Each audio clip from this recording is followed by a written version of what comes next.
here on Balls Deep Sports Talk. So, all right, so let's get into it then with some actual news. So, I think I'll start as I usually do with just about everything I talk about here on the show, and that's my favorite team. In this case, being the Minnesota Vikings. Now, like I said, the Vikings have been really, really busy. It's been fun to watch. We'll start with re-signs. Okay, let's start with re-signings that we've got so far. Much to my delight, we re-signed offensive lineman guard for our starting right guard last year, Mike Harris, to I want to say a 1 or 2 year deal. It's a pretty small deal, and it's only for like $1.5–2 million a year. Real bargain basement. I felt that with what he put on tape by the end of the season, he had really established himself as a really, really good, effective run blocking right guard, which is your primary responsibilities when you think of for a right guard as well. Anything less would be uncivilized, but so not only did we return a starter for really, really cheap money, but we've got great depth. He's got experience playing tackle as well as his starting experience all of last season at right guard. So that, in my opinion, was a great move, great deal, and it's a perfect example of a grand scheme take that we'll throw in right now, since we kind of got it brought up in a way, and that's what benefit this coaching staff with Mike Zimmer and all the other coaches, Norv Turner, OC, freaking Pat Shurmur, former head coach, now our tight ends coach, Tony Sperano, former head coach, now our offensive line coach, just the entire coaching staff, but especially Mike Zimmer. It makes Minnesota a much more desirable landing spot for free agents than we have known here in Minnesota for quite some time. So that is really awesome to see, and I think that's one of the main overall takes the Vikings fans should have at this point in the offseason and really be happy with and hanging their hats on, and expect for that positive to continue here, year after year in the Zimmer era. And then also staying on the offensive line, another move that I liked was the restructuring of right tackle Phil Loadholt's contract, who missed all of last season via injury. He was scheduled to make a ton of money if we were to keep him on. We definitely could use a production increase at the position he plays from what we got last year out of rookie TJ Clemmings, although I am not at all,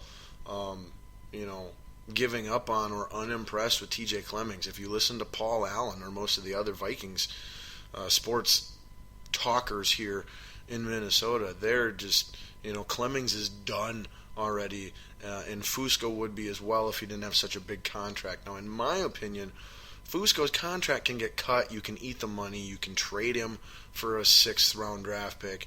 There are options there with that. With TJ Clemmings, he's a first-year guy who was able to come in and start immediately for you all 16 games as a rookie. Something should be said for that. And I think it makes way more sense to keep him and develop him, and maybe not even at right tackle, but we'll get to that in a second, than it does to hang on to a Brandon Fusco who is not going to be starting unless he can somehow win the right guard job. Would pretty much be the only thing that's open for him. And that is because the Vikings made their biggest splash in free agency by signing an actual 2-time Pro Bowl guard to fix our Fusco problem at left guard. And we have now signed Alex Boone, and this guy is a beast. He's got total left tackle size. He's like 6'7", 6'8". I've seen him listed between 300 and 338 pounds. So dude's huge, okay, and he's a mauler. He's got nasty to him. He's come out and said he's wanted to punch Clay Matthews in the face before at times. This guy is looking like he's going to come in and be the Jared Allen of our offensive line. Not necessarily from a talent or production standpoint, hopefully close to it, but not necessarily in those regards, but in more of how, he's consistent and reliable on the field, but he's a leader, and he sets a tone, and he leads by example, and he creates an atmosphere and a culture that's great for a winning football team. and our offensive line hasn't had a guy like that since Steve Hutchinson left. It's not to say we haven't had really good offensive linemen, but we haven't had that type of offensive lineman that was, Pro Bowl talent and nasty, mauling, getting after people, had an attitude that can impose his physical will on the opposition. And that is everything that we are expecting to have now with Alex Boone. Matt Khalil, his last year of his contract, which is a little over $11 million, was picked up by the Vikings. So this will be a contract year for Matt Khalil, and I like that. Him on a contract year, hopefully being fully healthy, with the best guard he's ever had by far playing next to him in Alex Boone. Let's put it that way, if Khalil doesn't prove to everyone that there's no need to seek an upgrade at that position, he's going to get a big payday and the Vikings are going to be winning a lot of games. If he still struggles this year with everything that, should be set up in place around him to allow him to thrive, then it's definitely time, to move on and look to the next answer at that left tackle position. But for right now, we're going with Khalil. He's going to make over $11 million to do it. He's going to be trying to earn his next super huge payday, and he's going to have the best quality working alongside of him that he's ever known. God, what else? There was another depth offensive lineman that we re-signed, but let's face it, he probably won't even make the final cuts. But we've still got Berger at center, or Berger could factor into the right guard position if John Sullivan, a perennial Pro Bowler, is able to come back and play again.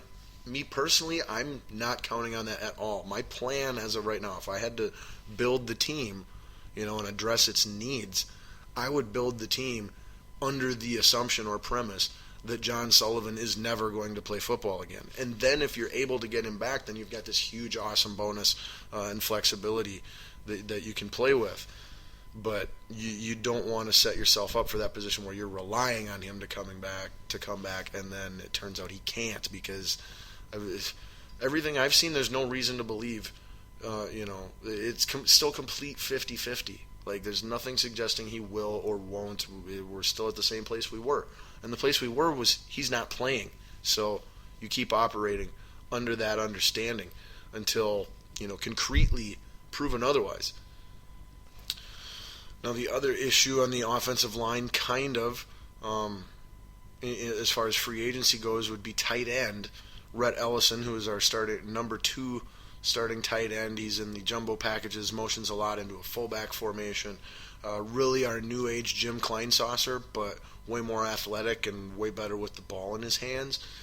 He is a free agent as well, from what I've told, and his father tweeted the other day, even though it was deleted immediately, that, see you later, Minnesota, screw you guys, basically. But I'm told that they're still trying to work something out.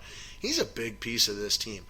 And if we can't re-sign him because we wasted money re-signing safety Andrew Sendejo, which we'll jump just a little out of there. Yeah, by the way, Andrew Sendejo re-signed with the Vikings 4 years, $16 million. It's not a flat-out $4 million a year. His contract's structured where it pays more as it goes on. It's very much an insurance policy right now, before we bring in a young new guy. But it just, the dollar amount, I don't know. Couldn't we have thrown that into Harrison Smith's extension that he's going to need? Or, into Rhett Ellison's re-signing offer? So Rhett Ellison would be the one element there that we're still keeping an eye on, we don't know about yet. Finishing up on the offensive side of the ball, the other movement the Vikings had was releasing wide receiver Mike Wallace. He was set to make $11-12 million. We talked about that when we traded for him last year, actually, here on the show, that this is a one-year deal. No matter how it works out, if he's great or if he's terrible, he will either be getting released or having his contract restructured. There was no way we were going to, keep him on for what his old contract said to. Apparently he wanted around $8 million instead of the 11 or 12. We were thinking more around 5, and so sides have parted ways. Apparently the Baltimore Ravens are currently interested in Mike Wallace. However, I have not heard what the, what other teams think his market value is. My personal both gut feeling and genuine hope is that Mike Wallace finds his way back on the Minnesota Vikings next year. I think it's a terrible message to send to both the locker room and to Mike Wallace to have him come in the way he did last year, buy into the system, never complain once about his lack of involvement or productivity, which he had become very well known for, throughout the early part of his career, and ended up being a great team guy who, like I said, was a leader. His run blocking was exceptional for a wide receiver, especially one that's only 6 feet tall, such as he is. So I don't like the message that it sent to him or the rest of the locker room in not finding, being more patient and committed to working something out in those negotiations. I completely agree with, you cannot pay him $11 million.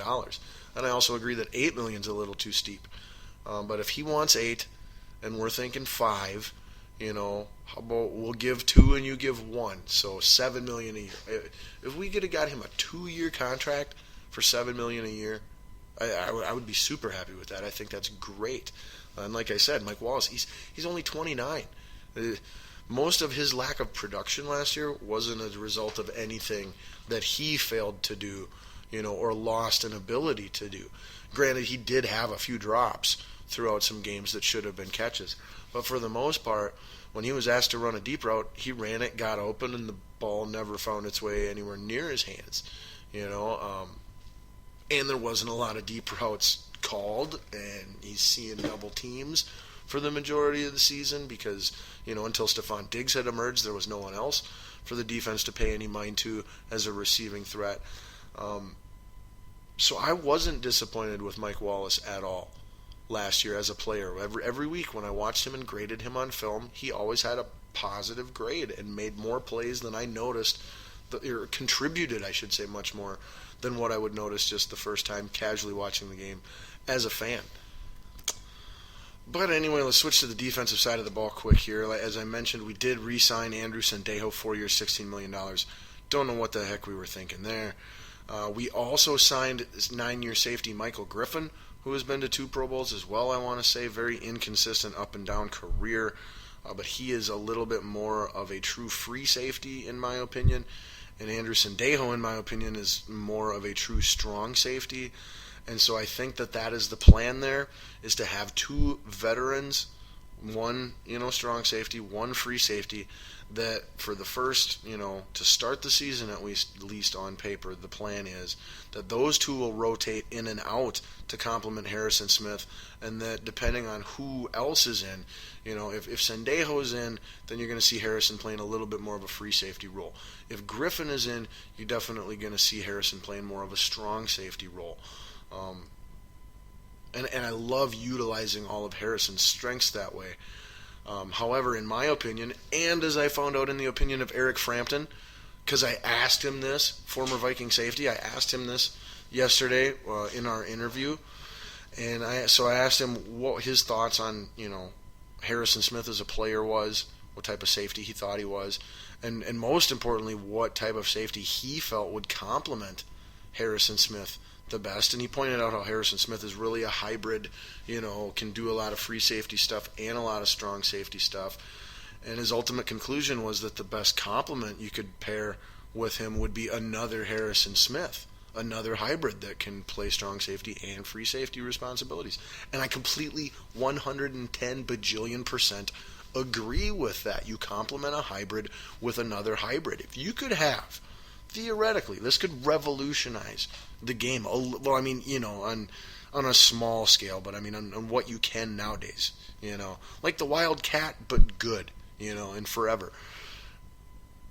You could take a total new revolutionary approach on the defensive side of the ball. If instead of having your 2 safeties, one is specifically your free safety and the other is specifically your strong safety, if both of those guys were completely interchangeable and could take both responsibilities from the lining up in the same spot, think about that.